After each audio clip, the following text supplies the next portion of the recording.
Hi everybody, Tim Hughes here. I'm the CEO and co-founder of DLA Ignite. With me today I've got Jeremy Laight, and we're going to be talking about the rise of fractional marketing and what does it mean, what can it mean for you, and the why it's important for us to look at that today. So Jeremy, thank you so much for coming on this lovely August day, and where can people find you? Yeah, hi Tim. Look, thanks so much for the invite. It's great to be here. Best place to find me is on LinkedIn. I post regularly on there. I do have a website, rocketjam.co.uk, but that's the place to find me. And basically, if they can't find you on LinkedIn, they're not really trying, are they? Because you are very you probably post every day. I would have thought. If Um, I think I'm on a run of posting for the last 35 days in a row, which is a right. record for me. Um, in August, I might temper that a bit, kind of given the kind of seasonal holiday. But if it's working, then I tend to keep it going. Okay. So, Jeremy, what is fractional marketing? Because you're a fractional marketer, aren't you? Yeah, I am, and I've been so for the latter part of my career, about the last 3 years. So I Okay. started in kind of big business, big blue chip companies, the likes of Bupa, NatWest, Nationwide. And in the second half of my career, started to work with kind of smaller scale up, founder led organizations. And then about 3 years ago, when I was actually made redundant, I used that as an opportunity to reflect on what do I want from the rest of my career. And what I wanted was to build a portfolio of opportunities that work for me so that I could devote my time to helping companies grow, but also I do some pro bono work for charities on the side, but also I want to spend more time with my family as well. So, I guess if we take it from your own personal perspective, um, you don't want to work for a corporate anymore. I love working with corporates, But not having to turn up and do the homework and shine their shoes and stuff. well, I think it's the difference between devoting all of your efforts to a single company and then sharing those across a Mm. multitude of companies. And there's a different, I suppose, challenge to kind of being parachuted into a company that's looking to achieve growth at very short notice versus bigger companies where typically decisions take longer, um, and there's more people involved. So you typically focus on one small part of the value chain rather than the whole thing. So what you're in effect doing from a fractional perspective is you're either going to have one customer but you're not working for them, so you're not on the payroll, and or you may actually have two, three customers that you're working with at any one time. Yeah, I mean, it's more the latter. So, fractional marketers typically on average work with two or three clients, but as many as five or six, depending on the nature of the arrangements, which can vary from short-term projects, things like brand transformations, go-to-market planning, versus retainer relationships. So I've done both, and I think what fractionals are looking to do is to replicate the I suppose the depth and the impact of the work, but spread across a few companies, so that you get to kind of, I suppose, to kind of dive in selectively, and that gives a much richer work-life balance as a result. And is it all project related, where you're getting, can you come in and do this, and it's got a beginning and an end, and you kind of know when it's going to end. It really varies, Tim. So I've been brought in to mentor teams, to provide kind of line management to teams to build capability over periods of 6 to 12 months. I've done short-term projects for 3 months, but I've also done retained relationships where I've been working, for 12 months plus with a single company. It depends on the challenge, and it depends on what the company is trying to achieve. And so looking at it from the other way, in terms of that's kind of what you're getting out for it. What is the company getting out from it? Well, typically, what they get is access to an experienced individual. Most fractionals have 10 plus years of experience, but because they don't need that person full time, they can buy a fraction of their time. That's why it's called fractional. So there's potential cost saving there. If they couldn't do that, then invariably they end up buying a junior resource who gets overwhelmed very easily, or someone else in the company kind of covers, and that again also isn't ideal. So it's a great way for smaller businesses, startup businesses, to not compromise on quality, but to enjoy some cost savings. So rather than going out and doing a big hire, what they're doing is that they are going out and getting the big hire, but they're just basically buying you for 2 or 3 days, which make probably what all you actually need to do. No, exactly. And so they're only paying for what they need. And sometimes, as that relationship grows, you can flex up and down. So it's also quite flexible. So again, I've worked with companies that say, well, actually, we need an extra day a week, especially if there's a particular need or a goal. There's an event on, Yeah, or absolutely. So it's completely flexible and down to the individual to choose how they want to play it. But there's definitely a win-win for both sides of the relationship. And so, and is that all working from home, or do you go to offices, or what happens? It's a mix dependent on what the client wants. So a lot of companies are looking for remote workers, but equally, I do particularly enjoy getting close to the team on a regular basis. But typically, it's a hybrid situation, which I think is what most people are looking for. So a lot of fractionals, they actually do value the remote option, because maybe post COVID they change location, and the jobs that they're getting, the projects they're getting, are not close to home. And is it that you're do you, so if you say let's take an example. Say you have a project to do, but in that project there's a number of things that need to happen, but you're responsible for the output. Yeah. Is there an expectation that you do everything, or do you have a network where you say, I need a designer, so I'm going to go out to Steve because I know that he's a really good designer, or something like that? Is that the way that you do it? Yeah, I'm probably going to annoy you, because I'm probably going to answer it depends to lots of these sorts of questions. But what I find is that scale up companies, in the same way that they're looking, to pay for a fractional resource, don't want to employ or can't afford to employ full-time resources that they also need. So they can get those through me, or I've also got a big network of freelancers and other fractionals that can be pulled upon. And I think this is the modern way of doing business. So you carry much lower fixed overhead, and you outsource those specialist tasks that require expertise, which you might only use a fraction of in any given week. Yes. Okay. Yeah. And it may be that they've already got relationships. If it's a designer, they may already have relationships. So it can be a balance, isn't it, between whether you use Steve or Assad or whatever, because of those relationships you may have. No, absolutely. A lot of fractional engagements start with some form of audit or discovery process where you're asking questions like this. So do you have the capability you need to achieve what you're looking to achieve?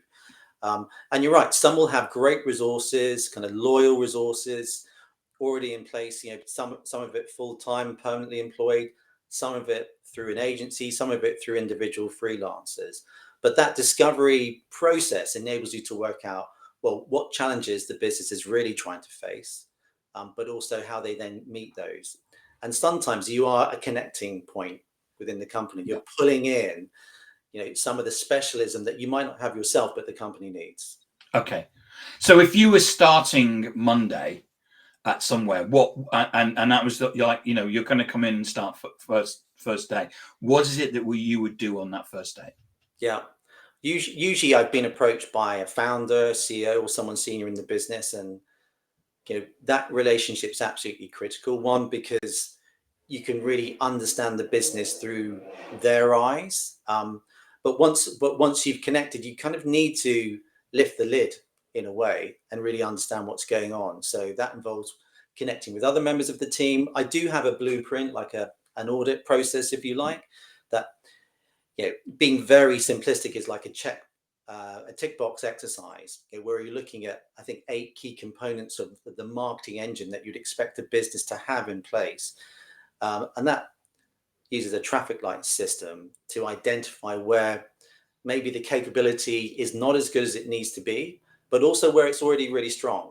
So then that gives you an opportunity to build on that conversation with the individual that reached out to you, and then show, well, okay, you want to, I don't know, go to market with this new proposition. In order to do that, there are some strategic choices you need to make about capability, as well as getting the work done, so to speak. So that, as I say, there is usually a discovery phase to every engagement.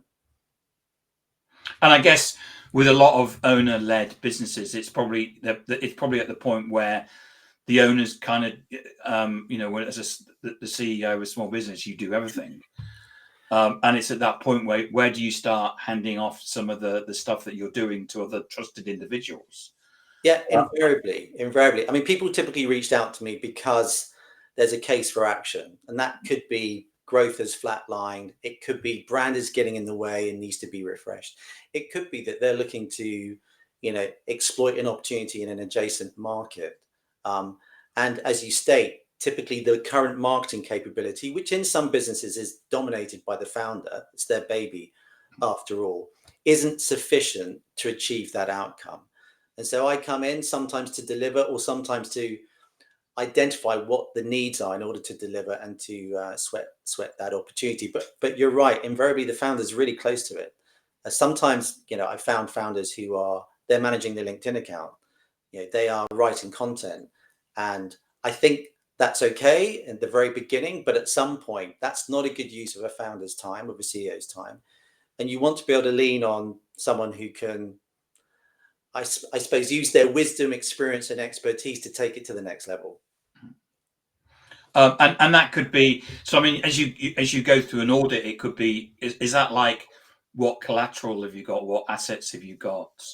Give us an That's example. certainly part of it. I mean, usually it starts with, at the very top of the tree, what's the purpose? What's the mission? What's the goal? The vision for the company. Are those things in place? Because they are great anchors for forcing alignment, but also ensuring that everyone's clear on what we're trying to achieve. And then you're starting, yes, to look at some of the underlying more tactical capabilities, like the campaigns that you're running, the channels that you're running across, how the budget is allocated. I mean, invariably, there's lots of opportunity with the budget that these companies already have. It might not be spent in the right place. Sometimes these companies have subscribed to services that they're no longer using. So you can sometimes unlock cost savings that simply because of no reason that someone hasn't been looking at it could be uncovered. Yeah, I was talking to someone I know the other day, and she's just started. She's 2 months in. She's actually full time, not fractional. And she said, "I don't know about the budget yet because I haven't found it." So she Yep. said, She said, even if it's like, she said, I know that some of the salespeople have got Sales Navigator, but she said, I don't know who pays for it and where the budget comes from. It's. I'm just using that as an example where I totally agree with you that sometimes these things just get lost, don't they? They get lost, and we can't judge these companies because some of them are quite scrappy and they're stronger in other areas. It's just you want to do a factual overview of where the company is, and then work out so post diagnosis what the remedies are. But certainly the financial assessment, because I believe that marketing shouldn't be seen as a cost center. It's an investment center. It's there to grow the company. So understanding that the money's being used in the right way. Sometimes budget, that isn't technically marketing spend falls into the marketing bucket because it's maybe an easy accounting measure. So there's lots of potential opportunity for fractional leaders and resources to really lift the lid. So what happens if you uncover something? So for we work for an organization where what they wanted to do was drive people to the website, but the website was, you couldn't understand what they did from the website. But the website was basically run by another organization. Yeah. And they were very prickly about, here's someone's come in and they're going to basically take all our business. So how do you kind of walk if there's other people there, how do you walk the politics? Because there's going to be politics, whether you're full-time or not. Yeah, the nature of the engagement does drive this, Tim. So if it's a short engagement, then there's a lot of intensity around getting to the right answer. And sometimes you have to call out, what might be uncomfortable. But often in these sorts of engagements, depending on the nature of the assignment, you're trying to identify the quick wins that can be unlocked. So in that example that you state, changing the website or working with that partner, that might take too long. It Yeah. might be too hard. So you're constantly prioritizing, well, where can I get the biggest kind of benefit from the time and effort that I'm allocating to the company? And invariably, there will be some quick wins that you can look at. I mean, conversion typically is a big opportunity. So I find a lot of companies, are pulling in lots of opportunities, but they've got the traditional leaky bucket and they're not quite aware of where those leakages are or how to plug them. That's typically a really great place to start. Just to say, we've had Andrew say good afternoon. Andrew is a very regular watcher of ours, so I'm just saying hi to Andrew. Cool. So I mean, give us something. Can you give us examples of some of the things that you've worked on? Yeah, I can, of course. I'd say I specialize where companies are looking for a particular solution. So I've engaged with companies, typically in fintech, who maybe the brand is starting to get in the way. So it hasn't been touched, it hasn't been refreshed for 10 years. And of course, there's one thing to redefine the brand, but there's also to then play that brand across all the different touch points. I've been asked to come in and do the sort of budget analysis that we've talked about. So we're constantly hearing this mantra of doing more with less. It's tight times, so people want to know that their money's being spent on the right thing. So I do that. So is that basically going in and looking at the lines of the spreadsheet and going, yeah, that's right. Well, what's that? Yeah, broadly speaking, I mean, what I like to ensure is that the budget is being allocated at a macro level to the right thing. So is it being allocated to building brand? Is it being allocated to performance marketing? Often businesses overlook the need to invest in capability. So that could be the systems, the structures, and the processes. And if there's no ownership over the budget, then as mentioned, teams can lose control. But often I don't know, it might be some entertaining, which typically isn't marketing, might fall into that budget as well. So it's trying to lift the lid, but then crucially to also identify, well, what's going to give you the best bang for buck? And sometimes these companies, they don't know what value they're getting from their spend. So invariably the analytical spine, the measurement framework is something that needs to be focused on as well. And I think I've had a lot of conversation with fractionals like me, who are trying to kind of work in this way. And one thing I did want to mention, Tim, if it's okay, is that I've recently set up a network on LinkedIn called. I was going to ask you about this actually. Yeah, for fractionals to connect with, because although it's a brilliant way to create a portfolio career, some fractionals do find that they get a bit isolated. Because they're maybe not part of a single big team like they used to be when they were working in the corporate world. So it's a way for fractionals to collaborate, connect, support each other, and share ideas. And as fractional has taken off, so if 5 years ago, if you looked on LinkedIn, there would be very few people with the word fractional in their title. Now there's 100,000 plus. As that's taken off, these sorts of systems need to be put in place to help people, I say, connect with peers, because invariably everyone's facing similar challenges. So why not talk to someone who's already found the solution? And that LinkedIn group is called The Slice. It is. It is, because as a fractal, we're slicing up our time. The Slice, yeah. Yeah. And we've got about 1 minute left, but we actually have a question, which is from Gerald Marshall, which is, what are the first steps you take when refreshing a brand? Gosh, that's quite a big question. And you only have a minute. Yeah, so a minute. So very, very quickly, work out how is the brand performing today, and that requires an internal lens. So what do the people feel about it? How are the sales team feeling about it? What are clients saying about it? But also, what are the external measurement criteria? So how many people are searching for the brand online?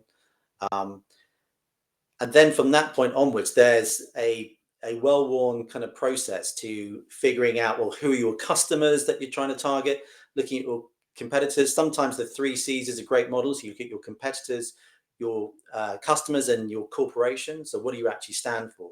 And then trying to tie it all in together. But that's a big question. And here's one in 30 seconds. Steve Walker says, if you had just 90 days to significantly improve a company's results, what would be your top 3 priorities and why? I don't have time for 3. So 1 is conversion. So look at how many opportunities you're creating and how many actually convert into sales, into revenue. And I bet there's a huge amount of wastage there. That's the leaky bucket. That's the leaky bucket. Plug those gaps, and that will make your marketing much more effective. Excellent. Jeremy, thank you so much for coming on. Remind people where they can get hold of you. So find me on LinkedIn. I say I post every day, and if you are a fractional, please do look up the Slice group. We've got almost 200 members already, and are people getting a lot of value from it. And it's Jeremy Laight, which is Laight. That's correct. Great. Thank you so much, Jeremy, for coming on and sharing your expertise. Pleasure. Thanks again, Tim.